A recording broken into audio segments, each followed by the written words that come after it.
appreciate the recognition. Administrator Dickinson, welcome to the committee. Welcome back to the committee. We've had a long history in regard to the 737 MAX and its relationship to Kansas in particular. This goes back to the decertification of the MAX in 2020. As of now, the 737 MAX is in commercial operation in 31 airlines flying in 179 countries, and it's completed more than 206,000 commercial flights since that December. However, China and Russia remain the only civil aviation authority yet to approve the Boeing 737 MAX's return to service. Given the global regulatory community has broadly approved the MAX for operation, what's the outstanding issues for China and Russia, and what role is the FAA playing in resolving those? We are meeting with the Chinese and Russian civil aviation authorities on a regular basis and have provided them all the technical information that they need.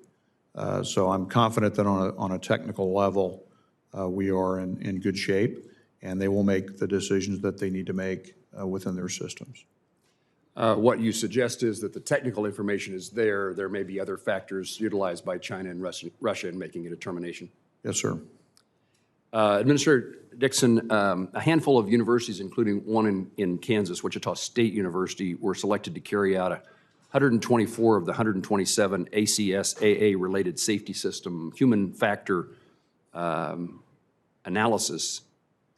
Specifically, Wichita State is conducting a review and analysis of human error, methodologies, framework, taxonomies that could be used by industry during the design and evaluation. Do you have a comment on the value of that kind of work?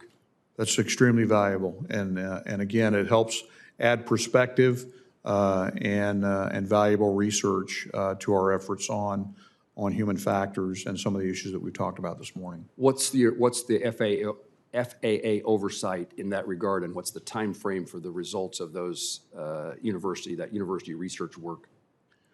I'm not sure of the precise time frame, but you know, again, this is and very important to our existing human factors work. Okay. Finally, I am hearing concerns, Administrator, about significant delays in the FAA's ability to issue regulations, guidance, and policy.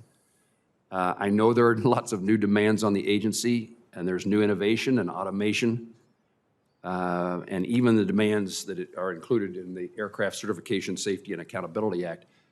But it's really important for the FAA to be able to do its work in a timely, although appropriate and adequate manner with near perfection. What's the FAA, what are you doing, what can you do to reduce the backlog in that work?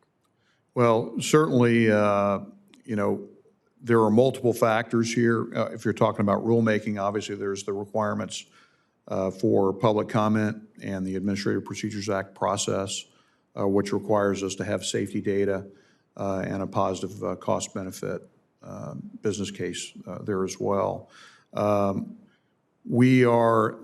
has been some COVID impact that's led to some backlog. We're in the process of, we have expanded work hours, and we're looking at some additional resources within our Chief Counsel's office to be able to bring these things forward more expeditiously and make sure that any choke points that might be in the process are addressed.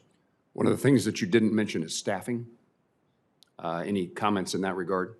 So it's something that we're always focused on to make sure that we're adequately resourced. And again, I don't know that that's the central issue, but it is something that that we need to look at, both with our inspectors and the rest of our workforce as well. My understanding is that the vaccine requirements have been visited about in this hearing this morning. I'm sorry I wasn't able to hear any of your answers, but I would ask, do you perceive a challenge in the near future with employees being discharged or no longer able to work because of non-compliance with that mandate? Again, I'm not hearing anything at this point, but it's something that we're focused on a daily basis to make sure that we can complete our mission, both the operational and the safety aspects of our mission. Administrator, I look forward to further conversations with you. Thank you. Thank you, sir. Chairwoman Baldwin, thank you.